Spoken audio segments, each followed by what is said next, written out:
Hello students, welcome to my class. Myself is Jyoti Kiran, Assistant Professor, Government First Grade College, Tiptur. Today I am going to discuss derivative of an arc. So in the derivative of an arc, I am going to explain, already I explained the Cartesian form. Today class I am going to explain parametric form and polar form. Let us start the today class. So this is the second form, parametric form.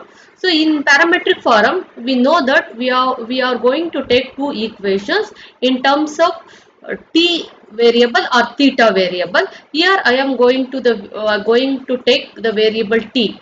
Let us take x is equal to f of t and y is equal to g of t be the parametric equation of the given curve. So in Cartesian form, we take this figure. From this figure we can write down PQ square in a right angle triangle PQR. Hypotenuse side PQ square is equal to sum of the square of the two sides, that is PR square plus RQ square. Here PQ square is called PQ, which is equal to PR is del square plus del y square. So dividing both sides of the above equation by delta t square with respect to time. So t is the variable here. Cot pq by delta t whole square is equal to delta x by delta t whole square plus delta y by delta t whole square. Then here divide and multiply by delta s arc length. S represents the arc length. Delta s is the increment. Divide and multiply by delta s whole square by delta t. Here delta t is there, which is equal to delta s x by delta t whole square plus delta y by delta t whole square.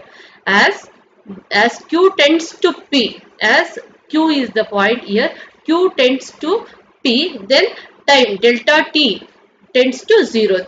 There is no increment here. Okay, now delta t becomes 0. For that, taking the limit as delta t tends to 0 on both sides, we get this equation. Apply the limit on both the side, delta t tends to 0. After applying the limit delta t tends to 0, this equation becomes ds by dt whole square, which is equal to ds by dt whole square plus dy by dt whole square. So square root on both sides we get ds by dt is equal to square root of dx by dt whole square plus dy by dt whole square.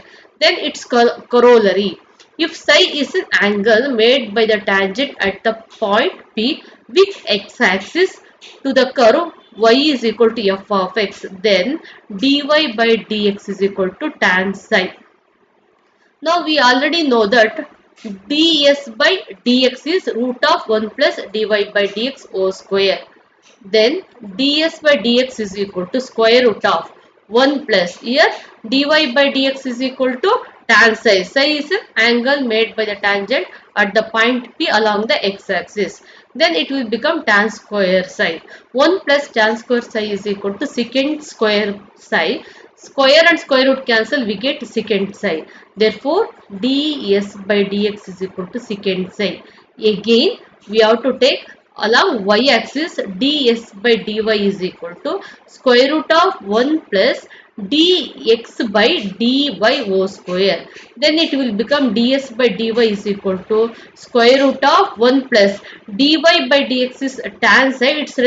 Its reciprocal is cot psi, cot square psi. It becomes 1 plus cot square psi becomes cosecant square psi. Square root of cosecant square psi is cosecant psi. Then therefore ds by dy is equal to cosecant psi. Therefore dx by ds is cos psi and dy by ds is sin psi. Then adding square and add these two, we get sin square psi plus cos square psi is equal to 1. What is sin square psi? What is sin square psi? Sin square psi is nothing but ds by dx whole square plus cos square psi is dy by ds whole square is equal to 1. This is one of the formula. Okay. So next we move on to the polar form. Derivative of an arc. Here third form is the polar form. Here we take it as, let r is equal to f of theta be a given polar equation of the curve. So this is the curve. This curve represents r is equal to f of theta. Okay, let a be a fixed point on the curve. So where is a? So this is the curve. Here a is a fixed point. So then the curve r is equal to f of theta, which arc length are measured from. Here we have to measure the arc length. Let p of r comma theta. Here the point p on the curve. Okay na? P of r comma theta and q of, here q is there, q of r plus delta r theta plus delta theta be the two neighboring points on the curve such that RKP, this is RKP is measured as S and RPQ is measured as S plus delta S. Therefore, our requirement only PQ. For that reason, we have to take S plus delta S minus S, which is equal to delta S. Our requirement is only for PQ. Okay, next join the curve, join PQ and OP, so that OP radius vector OP is equal to R and OQ. So OQ is R plus delta R. Then the angle XOP. Where is the angle XOP? XOP is represented as theta and angle XOQ is theta plus delta theta. So that POQ. Where is POQ? POQ is del theta. Then draw PN perpendicular to OQ. PN. So here is the PN perpendicular to the line OQ from the right angular triangle ONP. This is a right angular triangle ONP. We have sin theta. So sin del theta. Here del theta is there. Sin del theta for this, which is the opposite angle PN. PN is the opposite, and which one is the adjacent ON? Hypotenuse is OP.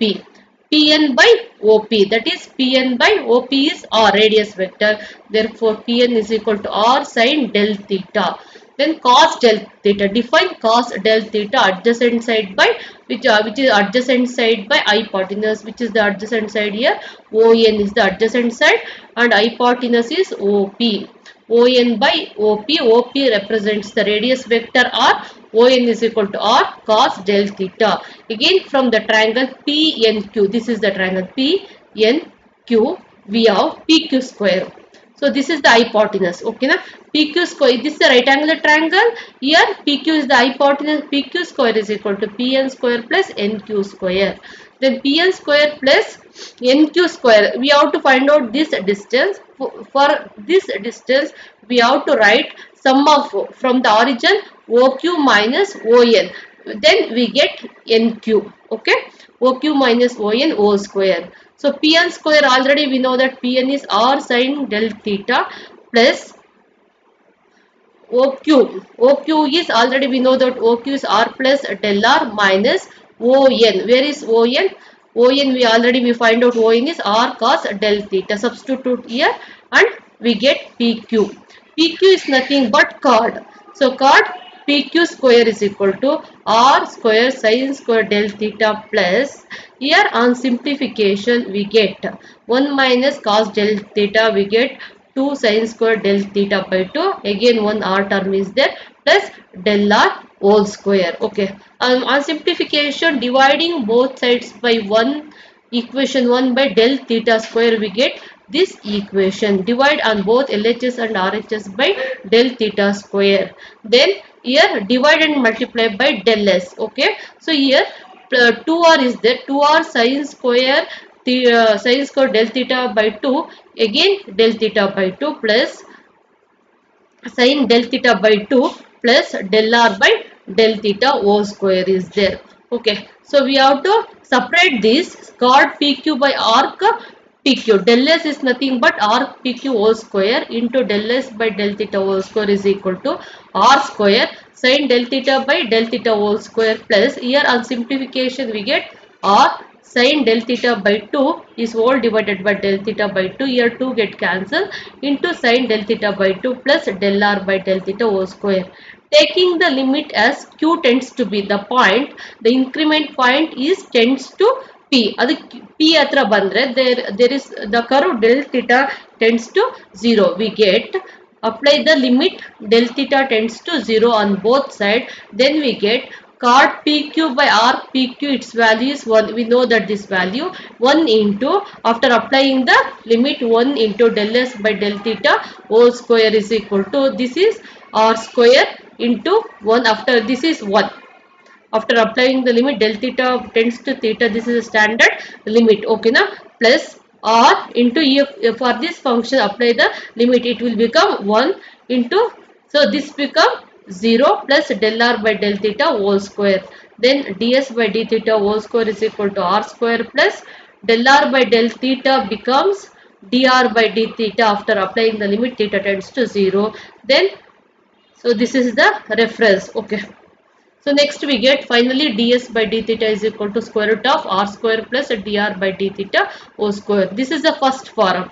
Again divide both the sides of equation by del r square. First we divide del theta square. Here we divide del r square. Cot pq by del r whole square is equal to r square sin del theta by del r whole square plus 2r sin square del theta by 2 plus del r by del r square. Divide both the side. So next we have to split this. Then here also sin del theta by del theta whole square, here divide and multiply del theta, plus here also we make the small simplification. Then we get cot pq by r pq whole square ds by d theta whole square is equal to r square. Here after sin del theta by del theta whole square into del theta by del r whole square plus or sin del theta by 2 by del theta by 2 into sin del theta by 2 into del theta by del r plus here del r by del r we get 1. Taking the limit as q tends to p along the curve so that del theta tends to 0 and also del r also tends to 0. Then we get this equation. This value is 1 and this will become, after applying the limit, ds by dr is equal to r square. This will become 1 and this is d theta by dr plus r, this will become 1 and this will become 0 and this will d theta by dr plus 1. Then finally we get ds by dr whole square is equal to r square into d theta by dr whole square plus 1.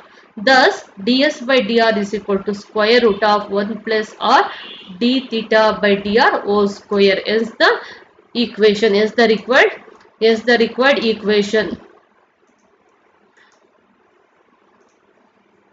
Okay, is the required equation. Okay, next one is, in the note we can observe that if psi is an angle made by the tangent at the point P with the x-axis to the curve r is equal to f of theta polar form and tan psi is equal to r d theta by dr, this can be written as sin psi by cos psi is equal to r into d theta by ds into ds by dr is equal to r d theta by ds divided by dr by ds. Finally, this will become sin psi is equal to r d theta by ds numerator and cos psi is the denominator dr by ds.